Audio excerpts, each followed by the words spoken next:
In this tutorial, I will be talking about this question: how do I create an online brand? This guide walks you through some easy to implement practical steps on how to start an online brand from scratch. So if you'd like to learn some powerful strategies and methods for developing an online brand, keep watching. Hi, my name is Ashley. If you're new to the channel, please hit the subscribe button so you get alerted about new videos. Please make sure you like the video because that tells me you like the content and I'll then create more content for you. Thank you, let's start. Let me begin by telling you what a brand actually is. A brand isn't just a recognizable name and logo that distinguishes you in a crowded market.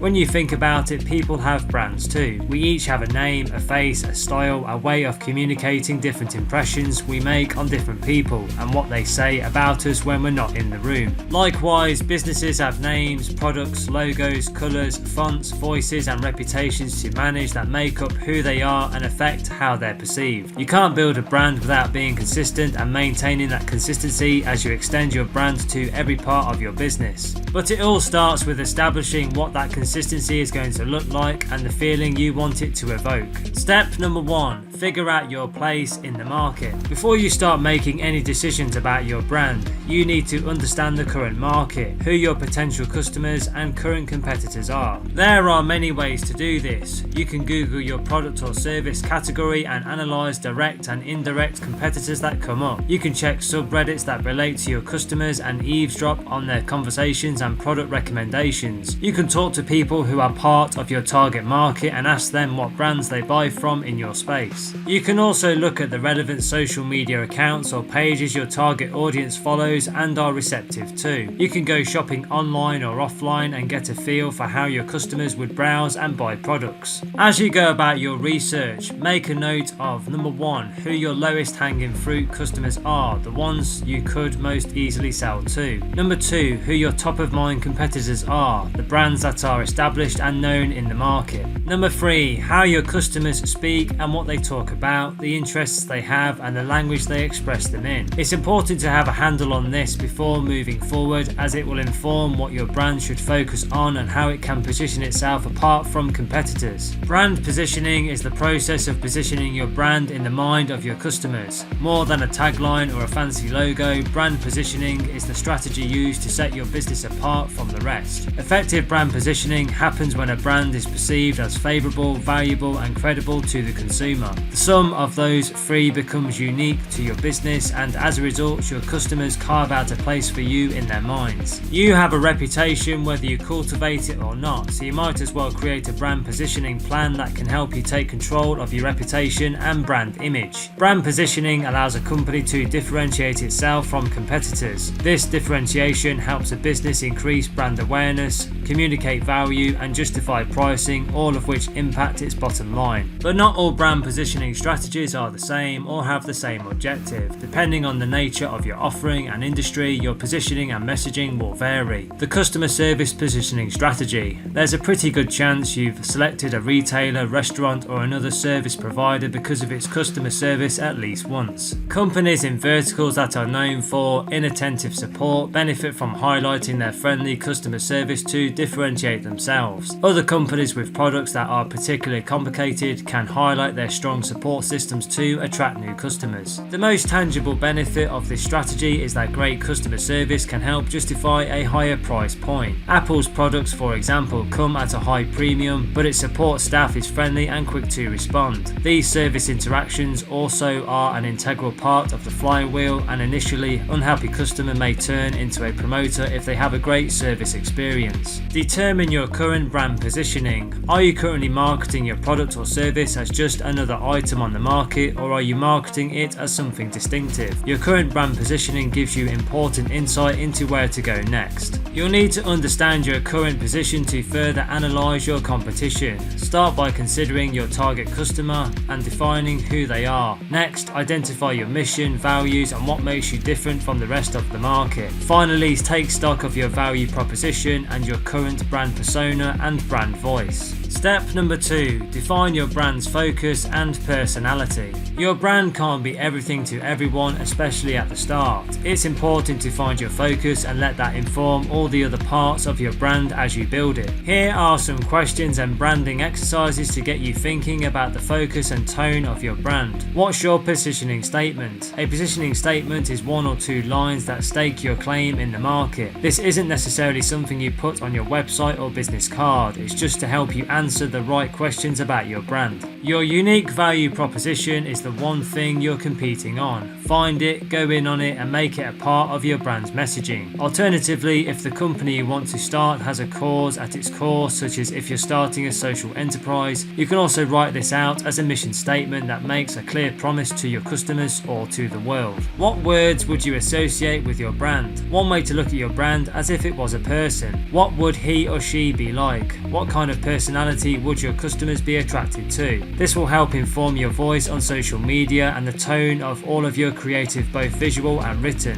A fun and useful branding exercise is to pitch 3 to 5 adjectives that describe the type of brand that might resonate with your audience. What metaphors or concepts describe your brand? Thinking about your brand as a metaphor or personifying it can help you identify the individual qualities you want it to have. This can be a vehicle, an animal, a celebrity, a sports team, anything, as long as it has a prominent reputation in your mind that summons the sort of vibe you want your brand to give off. For example, if I wanted to create a brand targeting entrepreneurs, I might choose to use the raccoon as a starting point. They're scrappy survivors that will do anything to thrive. If your brand was an animal, what animal would it be and why is it like that animal to you? Simply put, a brand's personality is the set of human characteristics you attribute to that brand. Or put another way, it's how you describe a brand if it were a person. A brand's personality shines through in brand messaging, images, and overarching marketing campaigns. Additionally, consistency is key. If your brand's personality differs on your company website compared to your social channels, it will be more difficult for consumers to learn who your brand is and what it stands for. Figure out your values. Like any real human being, values can shape who your brand is, the decisions your brand makes, and how your brand acts. So, you'll want to start by outlining your core values. What matters most to your brand? Hint, hint, it should be whatever matters most to your target audience. Once you've identified your brand's values, write them out in a value statement. Your value statement will be the foundation of your brand's personality. For instance, consider Life is Good's mission statement. To spread the power of optimism, I'm willing to bet Life is Good's mission statement helps drive all marketing decisions. For instance, as a marketer for Life is Good, I'd want to ensure my Instagram captions or ad copy were positive and hopeful.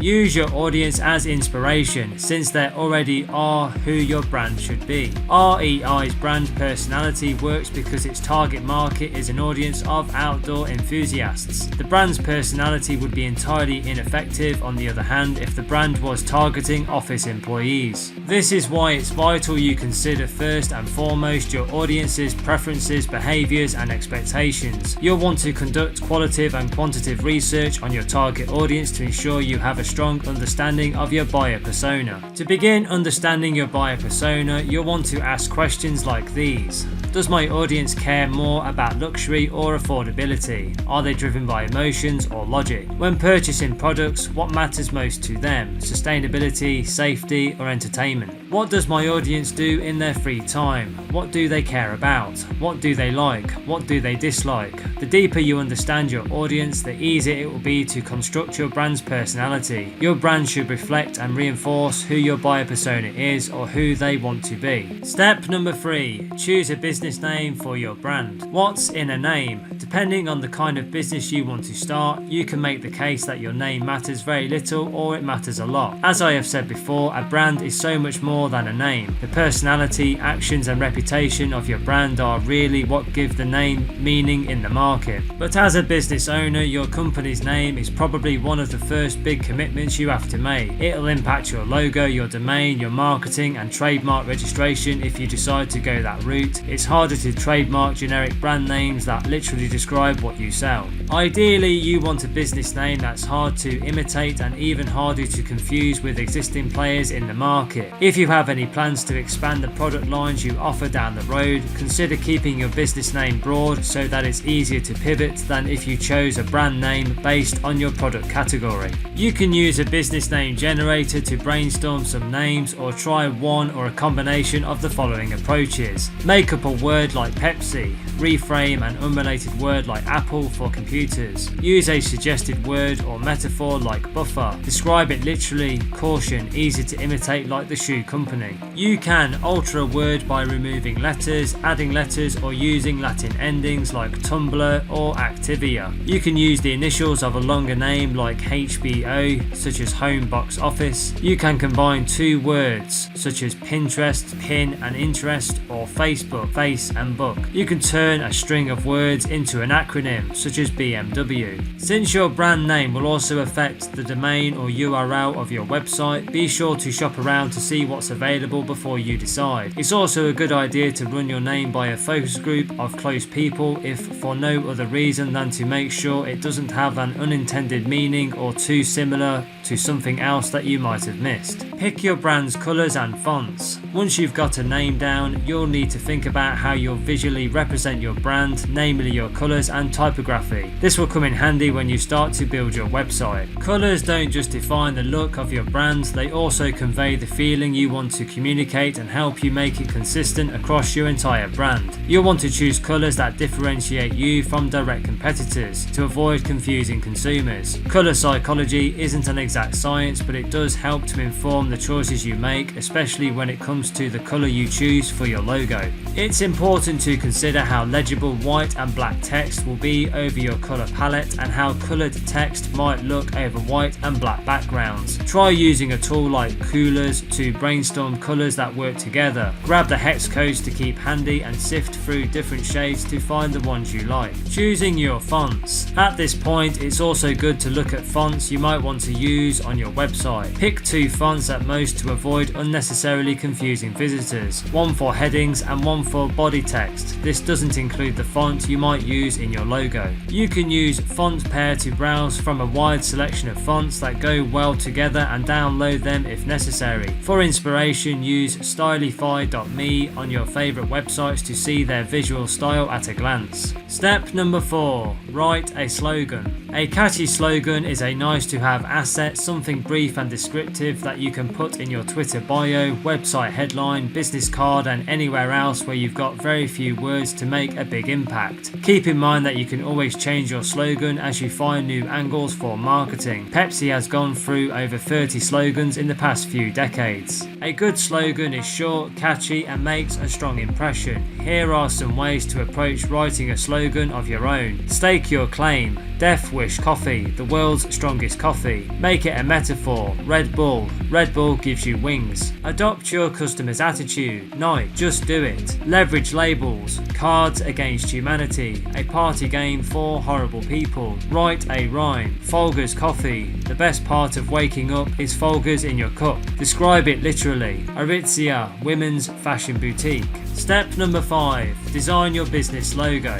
A company logo is probably one of the first things that come to mind when you think about building a brand, and for good reason. It's the face of your company after all, and could potentially be everywhere that your brand exists. Ideally, you'll want a logo that's unique, identifiable, and that's scalable to work at all sizes, which is often overlooked. Consider all the places where your brand's logo needs to exist, from your website to your Facebook page's profile picture to even the little favicons you see in your current browser tab. If you have a text logo as your Instagram avatar, for example, it will be almost impossible to read. To make your life easier, get a square version of your logo that has an icon element that remains recognizable even at smaller sizes. Thank you for watching, and don't forget to tell me in the comments section below the video which step or idea from this video you are going to use first. I'd be interested to hear from you. So the next thing to do, if you want to accelerate your learning even further and develop your digital skills, make sure you go and click the link under the video now and visit the Internet Business School website, the UK's leading internet marketing training provider. They offer a range of comprehensive courses covering all aspects of digital marketing. They will give you all the training, skills and knowledge you need to create a profitable online business. If you are interested in that, which I hope you are, just click the link in the description box under the video and take a look at it. I hope you found this video useful. Please share it with your friends, like it and tell people about it. Please make sure you hit the subscribe button and please like the video. Just click the subscribe button below this video. If you have any questions, leave a comment under the video below and I will follow up with you. Thanks for watching.